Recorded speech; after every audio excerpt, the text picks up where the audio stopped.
everybody here with us. I want to invite presenters to share their webcams right now if you'd like. Appreciating everyone joining at different times of the day. We have a really international crowd with us today.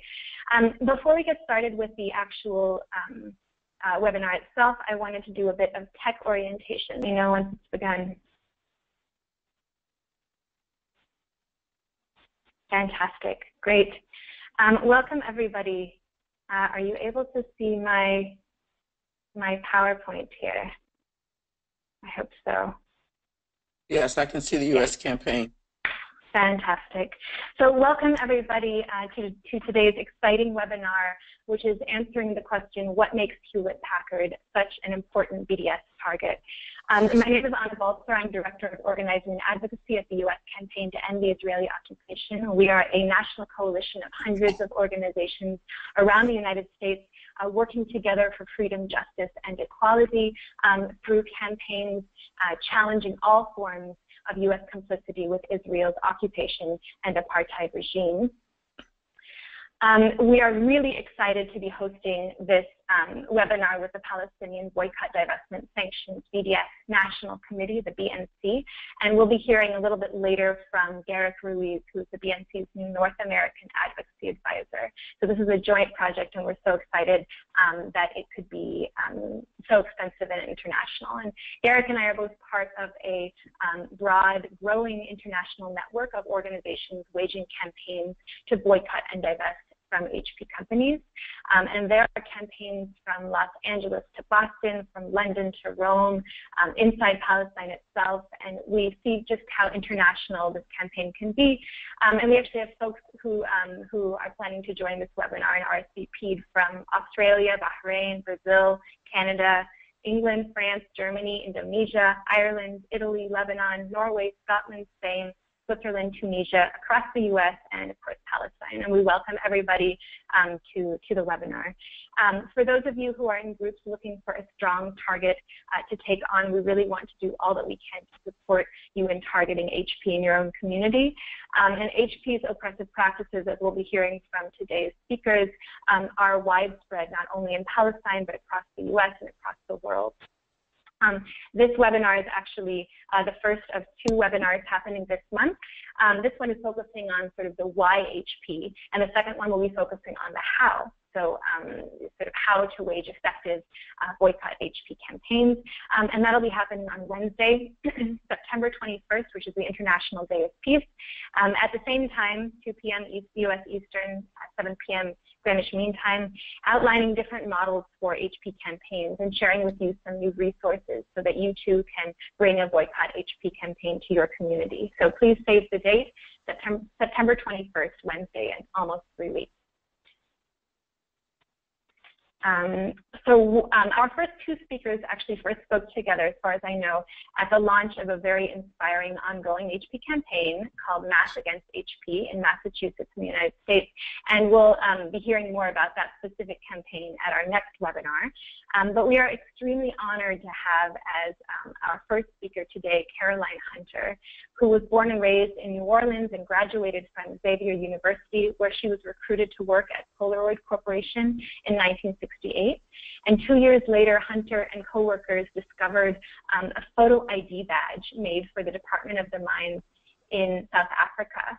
And here you can see actually one of their eventual campaign pamphlets showing the way Polaroid was complicit in the racist apartheid caste system. They formed Caroline and her co-workers formed a workers' organization, the Polaroid Revolutionary Workers Movement, to protest their employer's role in as the producer of the notorious passbook photos for the brutal apartheid government. And she and her late husband, Ken Williams, called for an international boycott of Polaroid when it refused to withdraw from South Africa. Williams, her husband, was fired within 3 days, and Hunter was fired 4 months later for, quote, misconduct detrimental to the best interest of a corporation, which, believe it or not, is now called the Hunter Rule, so beyond Polaroid's context. And here you can see a picture of Caroline and her late husband, Ken. Polaroid workers testified before the United Nations Special Committee on Polaroid's role as a supplier of these passport photos, and about the U.S. corporate involvement in South Africa before the U.S. House of Representatives Foreign Relations Committee. The Polaroid boycott campaign lasted 7 years, resulting in Polaroid's withdrawal from South Africa. And the campaign is really seen by many as the beginning of the divestment movement the divestment movement here in the United States, and of the withdrawal of U.S. corporations from South Africa. And here you can see some of the awards and honors that Caroline has been given her extraordinary contributions. And we have so much to learn from the South Africa example as we campaign around Hewlett Packard today, which likewise produces imaging for Israel's racist apartheid pass system. Here you can see a comparison. And yes, back there was Caroline visiting with Nelson Mandela during a trip he made to Boston in 1990. Anyway, Caroline, we are so grateful to have you with us here. Thank you so much for being here to share your experiences. And with that, I'll turn it over to you. Oh, I thank you. Thank you. I'm very honored to be here and to be able to share my information and my history. In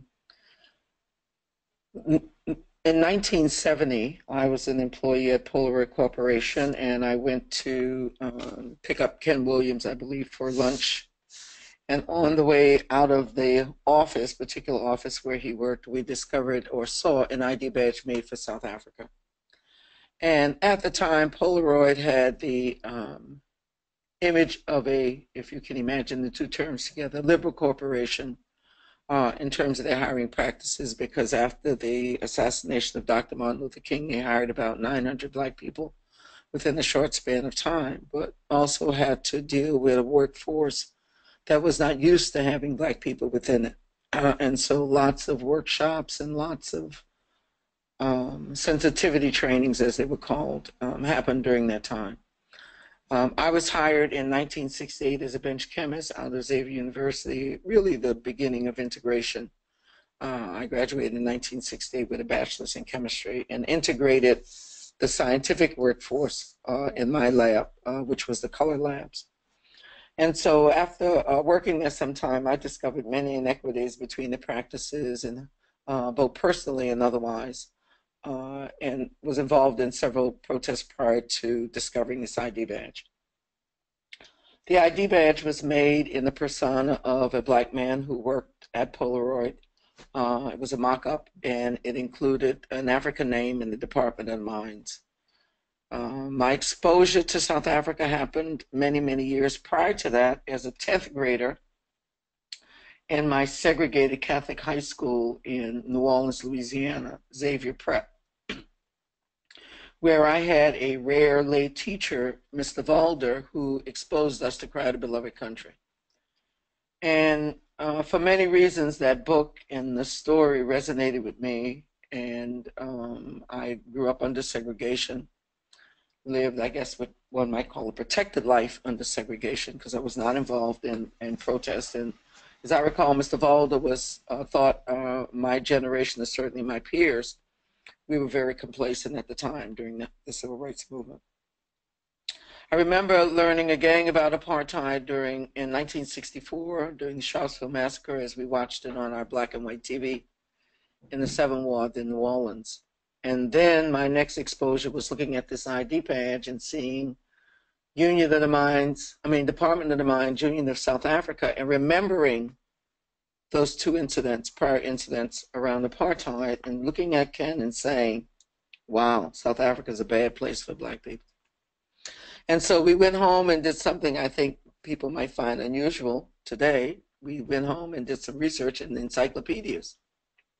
I don't know if too many of you young people even know what an encyclopedia. I see Garrick smiling. Know what an encyclopedia is, but we did research. We went to the library. And we wanted to know more about apartheid, because given all of my education, including high school and a college degree, needless to say, the subject of apartheid never came up other than through Mr. Valder, that rare history teacher.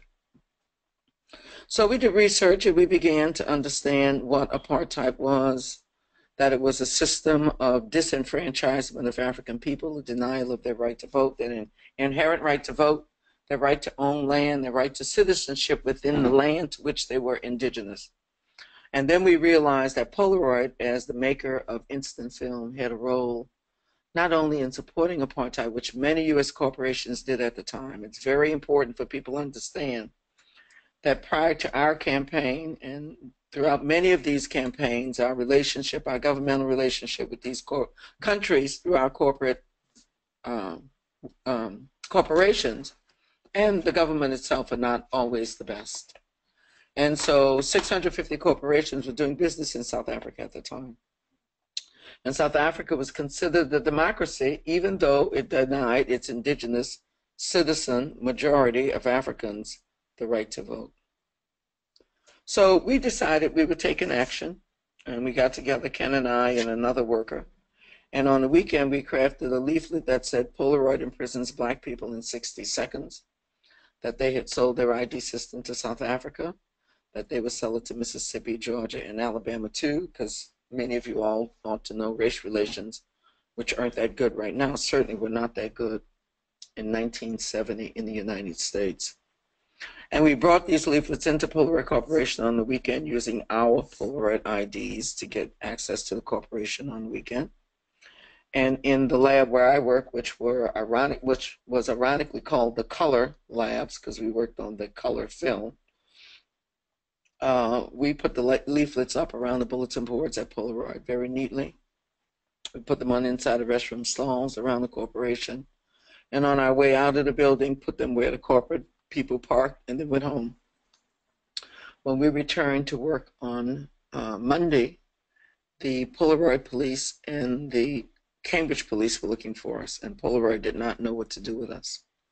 Because the leaflet had the phrase "seize the time" on it, which was the slogan of the Black Panther Party, they were exceptionally worried and allowed us to go to work to try to figure out what was going on. Because many people saw Polaroid kind of as the be-all and the end-all, and it was a non-union corporation, which fostered hiring many families, which was to create a family-like atmosphere, so-called, but also limiting the rights of workers. So many people were very troubled by these allegations, and we told them to call the Human Relations Department, which they did. And when they got a disconnected phone or a no-comment phone, they began to lessen the pressure on us. On the next day or so, we went out and went to look for support, and we ran into Danny Schechter, who did a lot of work around anti-apartheid and global issues, the late Danny Schechter. And he pointed us to the late Chris Nteta, who was a young divinity student from South Africa, just arrived with his family. And Chris joined us at a rally 2 days later, saying that, in fact, he had taken his ID, his passbook photo in South Africa using Polaroid's instant film, and it was, in fact, true. We went on to delineate the impact of apartheid on Africans and call for support of all right-thinking people. And after that rally, we presented Polaroid with 3 demands: that Polaroid get out of South Africa, that they announce simultaneously here and in South Africa that they abhor apartheid, and that they, demand number 3, that they donate the profits earned in South Africa to recognize liberation groups fighting for their freedom. We presented these demands to Arthur Bonds, first vice president of Polaroid, and several other Polaroid officials. And on that evening, Ken was fired. We then, I continued to work, and we then began what we called, after Polaroid refused our demands, to launch an international boycott. And that boycott led to the divestment movement in this country. We began to ask churches and universities. First, we asked for people to boycott the products. And then we began to ask for churches and universities and individuals to withdraw their stock, or to hold up their stock, or to encourage Polaroid to get out of South Africa through their stockholders' vote. That campaign lasted for 7 years before Polaroid got out of South Africa. So I'll just do a little bit of wrap up. I've been talking for a while to allow other people to get involved. But the Polaroid story is a story of discovery, I tell young people I was like Christopher Columbus. I discovered something that was already there. Polaroid had been in South Africa since 1930. They were formed in 37. They've been in South Africa since 1938 because South Africa, with its relationship with the Boers and the Nazis, had great technology in lenses, polarizing lenses. And Polaroid's first product was polarizing lenses. Polaroid was also involved in South Africa during the time in which South Africa was pro-Nazi, during the Second World War. My story is also one, the Polaroid story is also one of an organic activism. This was not something planned, this international boycott, this campaign. It grew and happened as we discovered more and more about Polaroid, about apartheid, about the role and the significance of the Polaroid role in apartheid. We had the advantage of being, this happened in 1970, of being on the cusp of the Vietnam protests, of awakening of a lot of Americans to the fact that you had to be a total opponent to war. You couldn't work as a scientist and work on a component for the bomb or for the napalm and say you oppose the war. So we had great support from many organizations, student organizations, church organizations, activist organizations against the war, as well as scientists who, again, wanted to take a full stand against apartheid. It's a story of education. We used our campaign to educate the American public, which was ignorant to apartheid and ignorant to the U.S. role, both from the governmental side and from the citizen side of our role of support of apartheid. So we used our campaign as education. We did forums, again, university, churches, community forums, organizations. We also asked for a broad, it was also a story of broad coalition support and sharing, where we supported other causes as people supported ours in kind. And it was a story of commitment to longevity. It took us 7 years to get Polaroid out of South Africa. And so it took a great building of the movement from the grassroots effort that it was to a national and international campaign, and a campaign that got broader than just the Polaroid campaign itself, but a campaign to broaden the movement by divestment of all support for apartheid.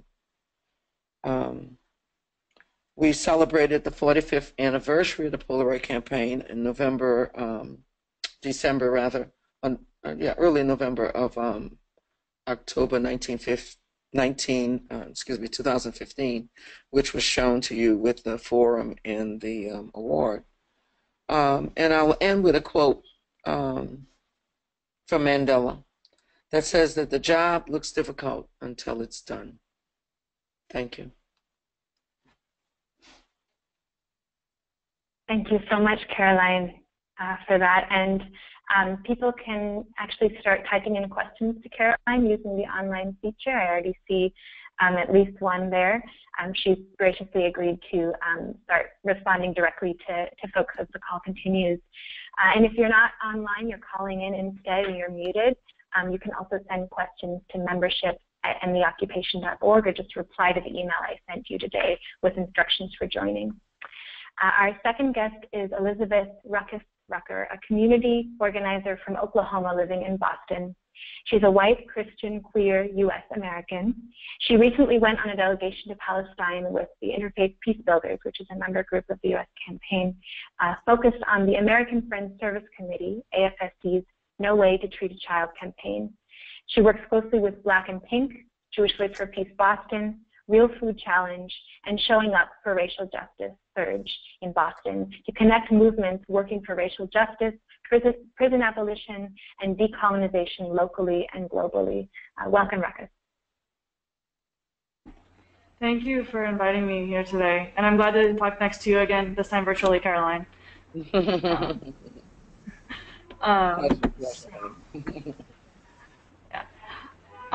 So I guess my goal in being a part of this webinar today is to articulate the ways in which Hewlett Packard is involved in the material reality of occupation, incarceration, and detention in Palestine and in the United States and beyond. But first, I think I need to tell you a little bit more about where I'm coming from as an organizer. So the main organization that I feel like I'm representing today is Black and Pink. We are a queer prison abolition collective, and I think it's important for me to surface at this moment that I am not formerly incarcerated, though Black and Pink is primarily run by formerly incarcerated folks. And I'm here kind of as an accomplice and an ally to that struggle. The main work of Black and Pink is to do organizing, direct service, and advocacy for our incarcerated LGBTQ and plus people, as well as HIV-positive prisoners. We have a newsletter that's compiled of prisoner submissions on the outside and then mailed out to 10,000 to 12,000 people monthly. We've facilitated over 2,000 pen pal relationships.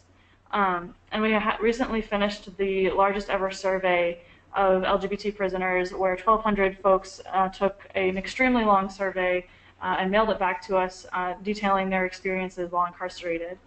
You can see the results of that survey, as well as the demands that were generated based on that work at blackandpink.org/survey.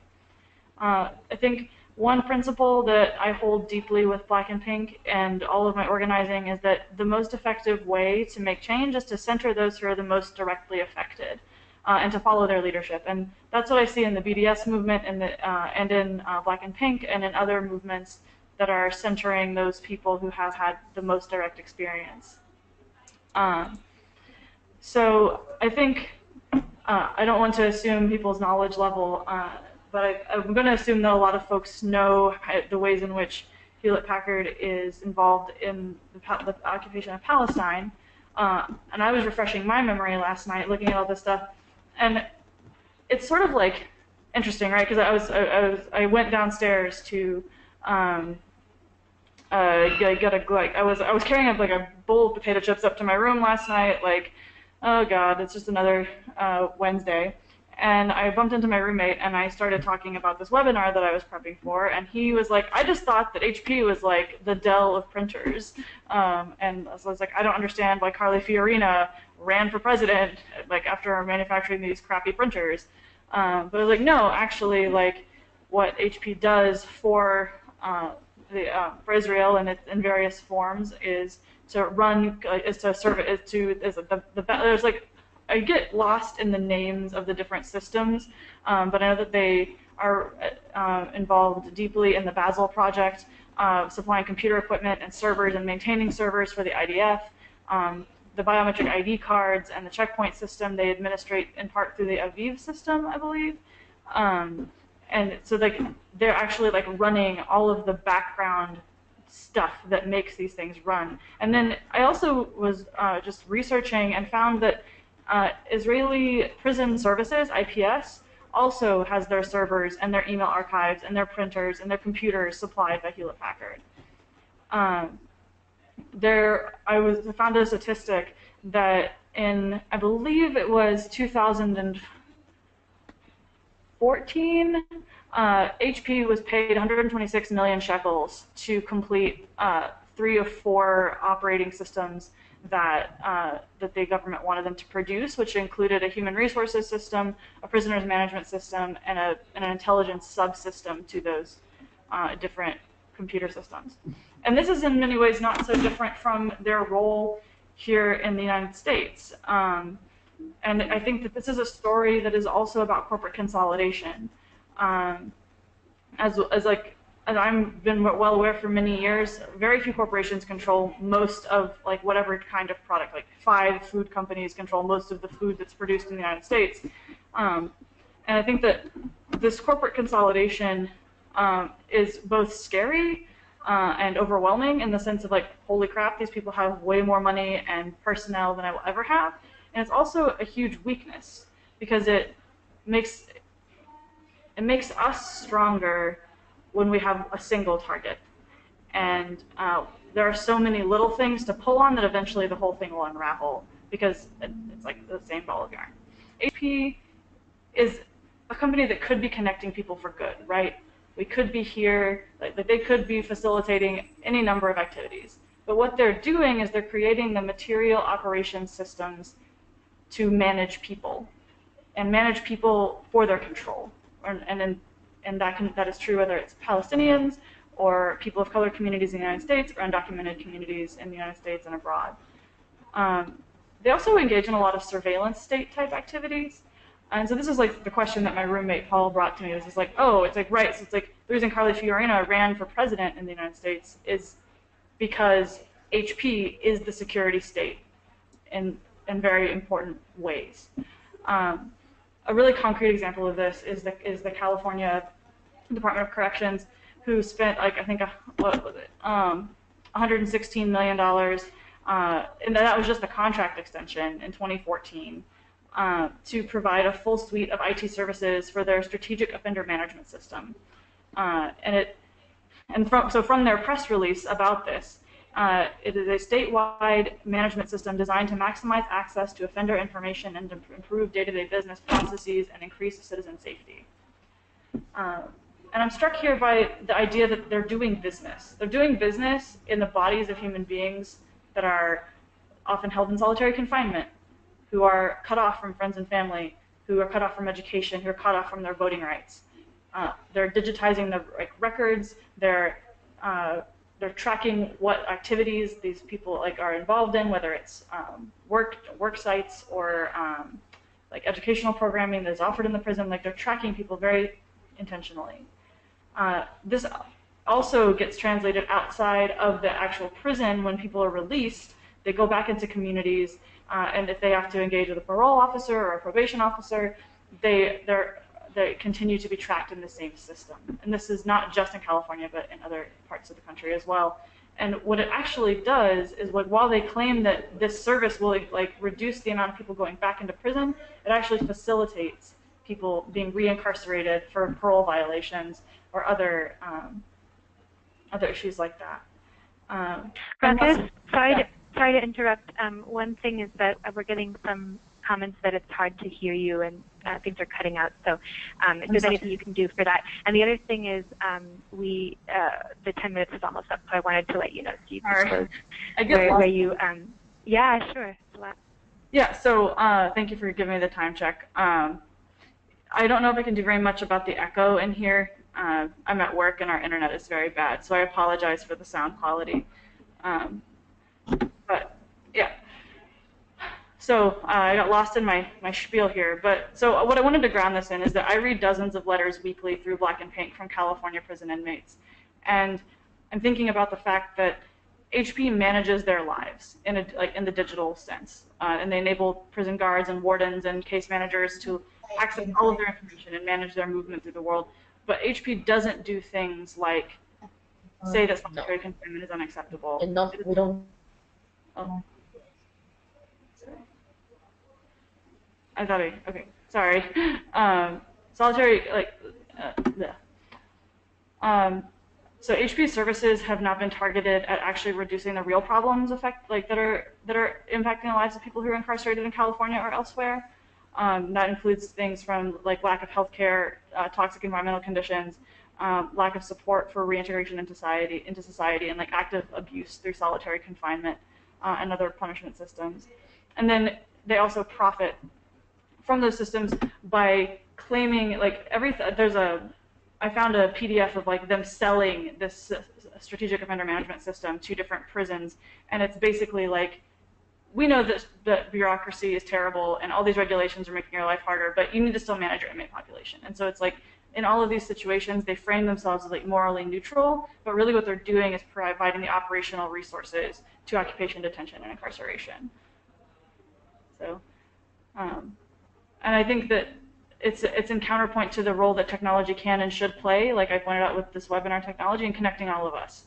And so what we can do is say that we're not just fighting for, I am not just fighting for prison abolition in the United States and targeting HP for that reason. It's all of us together can target HP to massively reduce the injustices being carried out by that company. Thank you so much, Ruckus. Folks are sending in great questions to Caroline and others. You can also send in questions to Ruckus. And if you're not online, send those to membership@entheoccupation.org.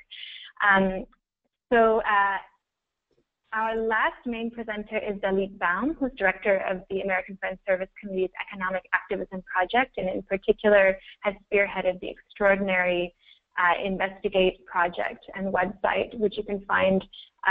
Oh, Dalit, you're going to correct it if this is the wrong one. It just occurred to me.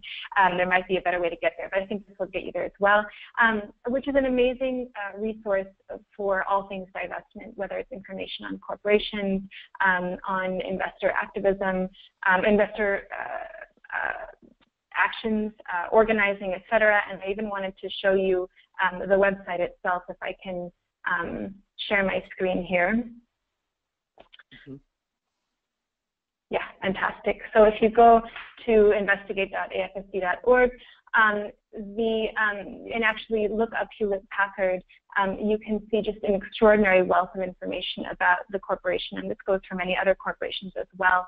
I know I'm moving too fast to really read it, but about the U.S. prison system, you know, the systems in place in Palestine, the various forms of complicity, and that's not all. There's also information about economic activism, so the types of campaigns that have been waged against HP's role in oppression around the world, and this is all at the Investigate website, which I'm sure she'll talk to you about, but I wasn't sure if she was going to share it. I wanted to make sure it got in here.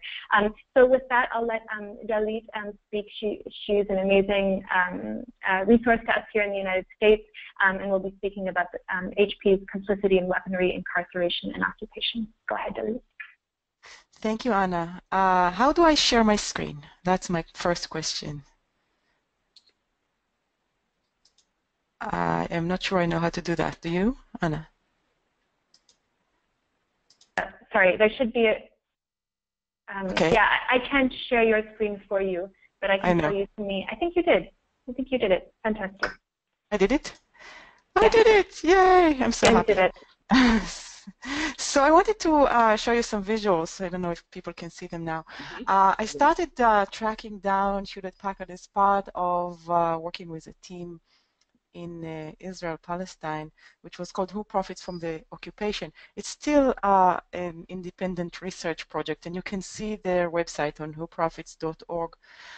They came up actually by chance. We were trying to track all the corporations involved in the occupation, which was kind of crazy and kind of fun, because that meant going to all sorts of horrible places and taking down notes and taking pictures of logos and tracking them down. So the fun thing for a geek like me would be to feel like you're getting them. Yes, we don't know what will happen, but somebody will do something about it. So there is this feeling of fulfillment about it.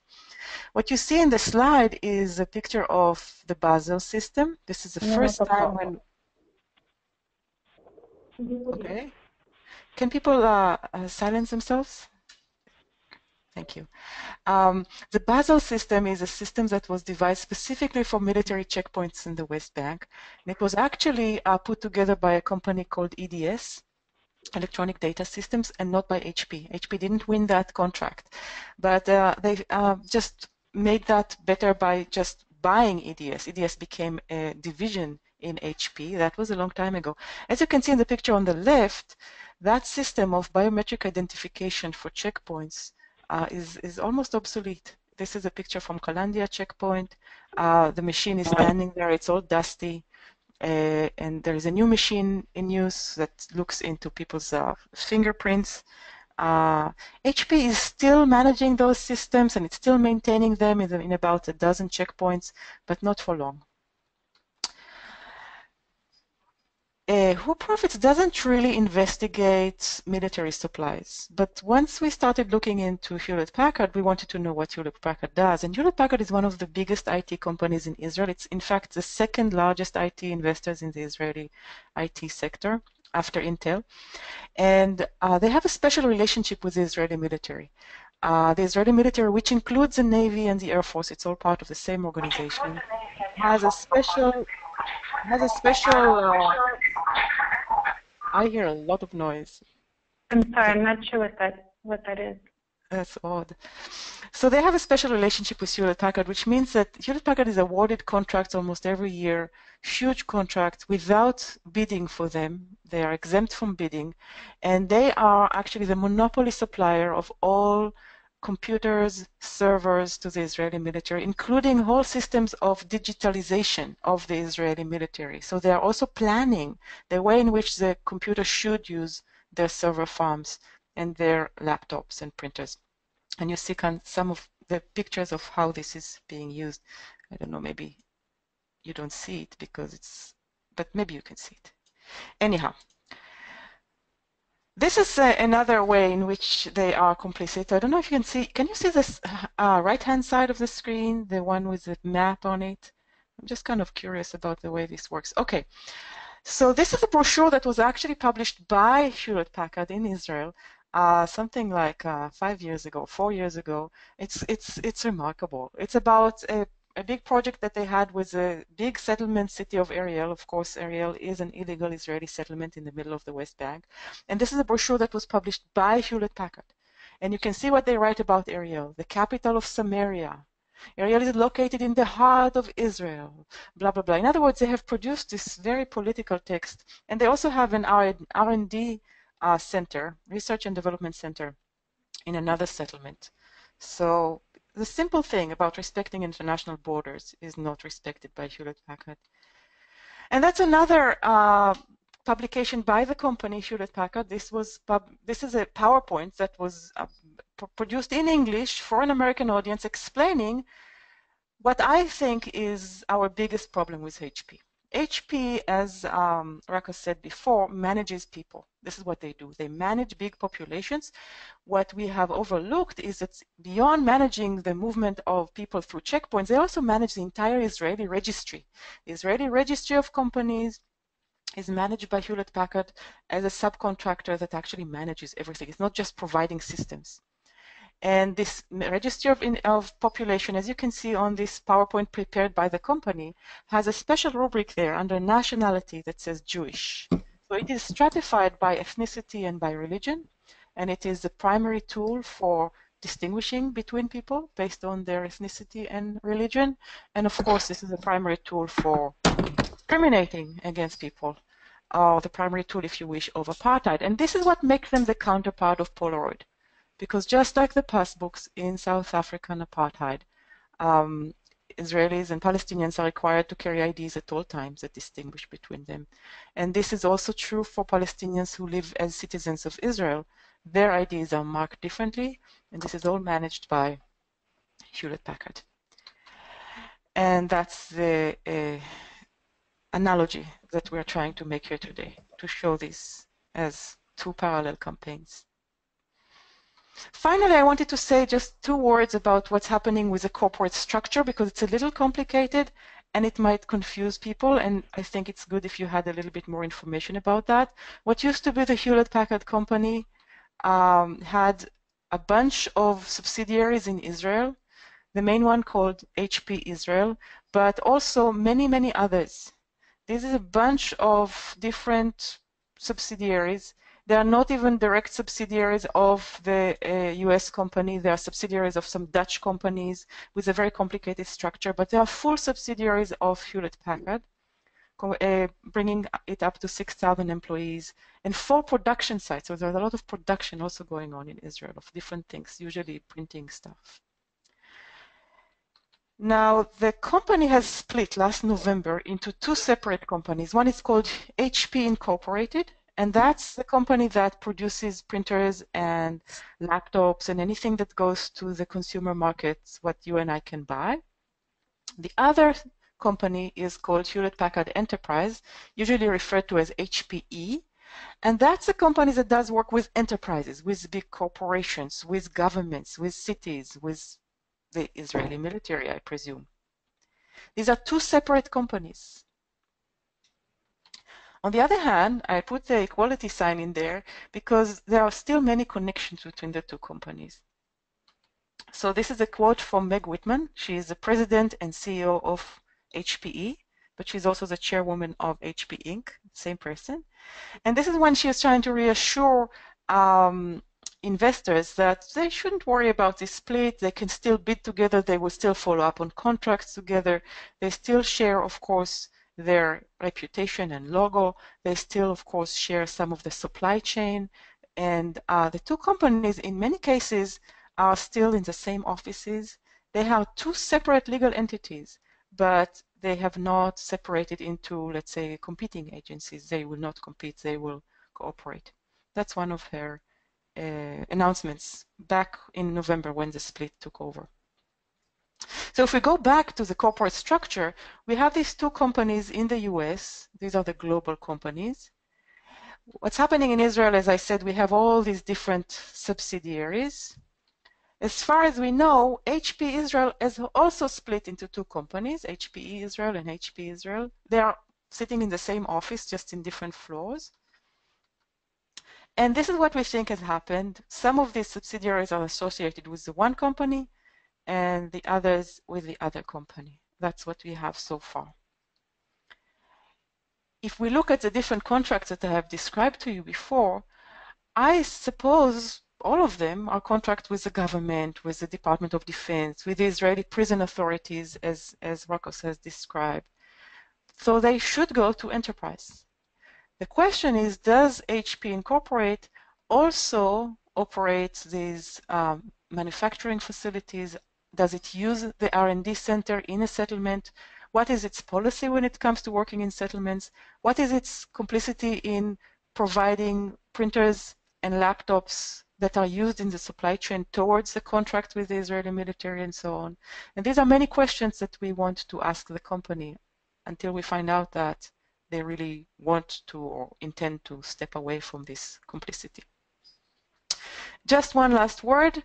There is another split that is planned for March. We don't know if it's going to take place or not, but if it happens, don't be surprised. The company has said that it's going to start a new spin-off that will be 50-50% owned with another company called CNC, and that will take over everything that used to be EDS, in other words, HP Enterprise Services. So if you wish, that's for sure will take care of the Basel systems, so this will be the company operating them, but probably not the ID systems of the entire country or many of the contracts with the Israeli military that will stay in the hands of HP Israel. As far as we are concerned, we call them now the HP family of companies. They share so much that we see them all as responsible until they announce differently. And also, it's very, very hard to track these contracts and ownership. None of this is public, really. So we hold them all accountable. We hold them all responsible. And we want to put as much pressure on them as we can until they step away from this complicity. Thank you. Thank you so much, Dalit, and especially for that bottom line of we continue to go after HP, given all of its vast complicity in the oppression of Palestinians and people worldwide, and to not be sort of thrown for a loop by these various complex corporate configurations, because the bottom line is HP is a family of companies involved in all sorts of ways. Lots of reasons to target them. Pick your favorite. I wanted to share my screen as I had intended to before. Oh, I think, Dalit, you have to stop sharing your screen for me to be able to. If you would. I think I did. Oh, yeah, there you go. So this was the slide I had meant to show before, just so you can get to that website. And it really is a great resource that I recommend to activists. Oops, I'm trying to get there, but having trouble with everything open in my. Okay, sorry. A second. There we go. Okay. You can we have several questions already for Dalit, and people can send more in via the system. And we're going to actually be moving on to questions from the audience if you want to voice them for the time that we have. But before that, I wanted to quickly give Garrick Ruiz from the BDS National Committee a moment to speak about some upcoming opportunities. And I've also included his email address here if you want to get in touch with him directly. And also, I wanted to say that everyone on the call will be getting a follow-up email with the recording and other information referenced during the call. Garrick, go ahead. This webinar has been really exciting, and just on behalf of the BNC, I want to thank Caroline, Ruckus, Dalit, Anna, Rama, and everyone else who made this possible, as well as all of you for participating. This is a really exciting Garrick, if you sound a little bit distant, so if you could speak up a bit, that'd be great. Is that better? Yes. Okay. Sorry, so just wanted to thank everybody who made this possible, this webinar possible, and thank all of you as participants. And also just wanted to reinforce that that HP is a priority campaign for the BNC. It's obviously been a target for many years and has been on lists of student divestment resolutions, on lists of church divestment resolutions when they've targeted lists of corporations. But we're really interested now in taking this to another level and really starting to build this campaign on the international level in a big way, and want to support local campaigns and local BDS groups in whatever way we can to do that. And so just to let people know of a few of the next steps as we move forward, you should have already gotten the reminder, I believe, in the announcement for this webinar, but this is only part 1 of a 2-part series. The next webinar is going to be focused on how to build an effective HP boycott campaign and getting some strategies and tactics into people's hands to help build these campaigns. And that's going to be taking place, as Anna had mentioned at the beginning, on September 21st, 7 p.m. Greenwich Mean Time, 2 p.m. U.S. East Coast time.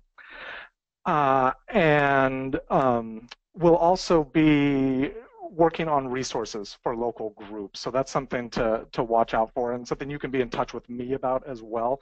We're thinking about putting together fact sheets, to condense some of this research into more digestible forms for people and to get that word out to people in your localities, as well as visuals and other resources to be used. If folks have thoughts about what kinds of things are needed that they don't have access to locally, please be in touch so that we can try to, not duplicate work and get things done that can be used for multiple campaigns.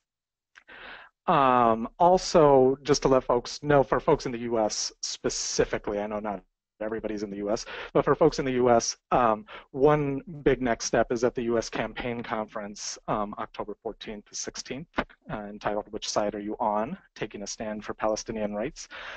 We will be having an HP workshop there, so that will be another chance, and a chance in person to talk about HP and to really think through how we're moving forward together with campaigns in different locations. And so thanks, those are some of the next steps, and just want to thank everyone. Really looking forward to working with all of you in your localities, particularly those of you in North America, for me personally, in building this campaign. It's very exciting. It's obviously a very big target, but as you've heard from the presenters, there are many kind of reasons that make HP a very good target, and we at the BNC are looking forward to working with all of you to really start ramping up this pressure. Thanks, everyone. Thank you, Garrick. So if there are folks who haven't, who have questions that they wanted to articulate instead verbally, we have a few more minutes now. You can use the hand-raising feature, and I can unmute you manually. So I do see Sunaina has her hand up, and as well as Jim and Joe. If your hand up is mistakenly from the practice at the beginning, just put your hand down. Great. Okay. So let's see here. We have a question from. I think we have a question from Joe. Joe, I'm going to unmute you.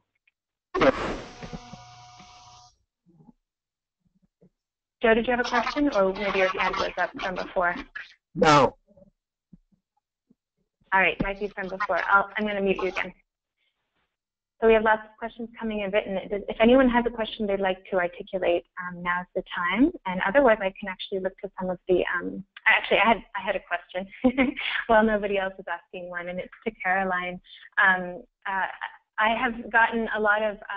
I've encountered a number of people who want to target HP but are concerned for the impact it will have on HP workers, especially in places where there's a strong HP corporate presence. Of course, there's a lot of HP workers there. And I encountered this not only in the US, where HP is based, but also in Malaysia, where they were considering a campaign. And actually, shied away from it because of out of relationships with workers. So I didn't know if you had any insights as someone who was a worker in one of these corporations to how to navigate that appropriately, how to respect the workers themselves as we approach these campaigns. Mm-hmm. When we had this similar concerns were voiced not only for Polaroid employees in the U.S. and for the few Polaroid employees that they had in South Africa. But we were focusing on the greater good and the larger issue of the empowerment and the re-empowerment and re-enfranchisement of the majority of the African people, who had suffered tremendously due to the Polaroid product. The passbook, and I would assume the same kind of circumstances apply to the possession of identity documents in Palestine and Israel. The passbook was the South African passbook was the handcuff and the very means of keeping the African, not only physical movement, but political movement in check. And so we were encouraged by the African population to continue our boycott and our efforts because of the significance of the role of Polaroid. And I would argue that the same would probably be said of Hewlett Packard as well. Thank you. All right. If there are any questions people want to voice, you can. We're actually just about out of time. Let me see if there are any that we might lift up from the many questions people wrote in. I see some questions also around the materials that we're using, and so we definitely will send up a follow-up email with resources, with a recording of this webinar, as well as a question to you guys if you are starting HP campaigns, to please get in touch with us. As Garrick said, we really want to be a resource to you, and the more we're able to coordinate across different campaigns, the stronger this international campaign can be, and the more likely we are to be able to follow in the footsteps of Caroline and her partners in effective campaigns. So I see lots of written ones, but I'm not seeing people's hands up. So I'm gonna let us end on time here, especially for those who are coming on their. Oh, we have two there. Let's take one of them. Eric, if you would like to voice yours real quickly, and then we're going to close after that. Eric? Yeah, can you hear me? You can hear me? Yes. Okay, great. Yeah, I just wanted to actually ask a question. Well, first I want to say that if people haven't seen it, I don't know if this was mentioned, but the documentary, have you heard from Johannesburg, that features, I believe it's Caroline, as well as, the whole Polaroid boycott effort, which is available online. It's a fantastic way to kind of understand how they organized the campaign around Polaroid in the 1970s. And having watched that, I just found it a great roadmap for how we might imagine a campaign looking today around HP with so many kind of crossover issues. And I given that we have Caroline here and her great experience, I just wondered if there was any, lesson from that time and being in the trenches of that organizing campaign that you think that we need to really, be mindful of today as we attempt to replicate the successes of that effort.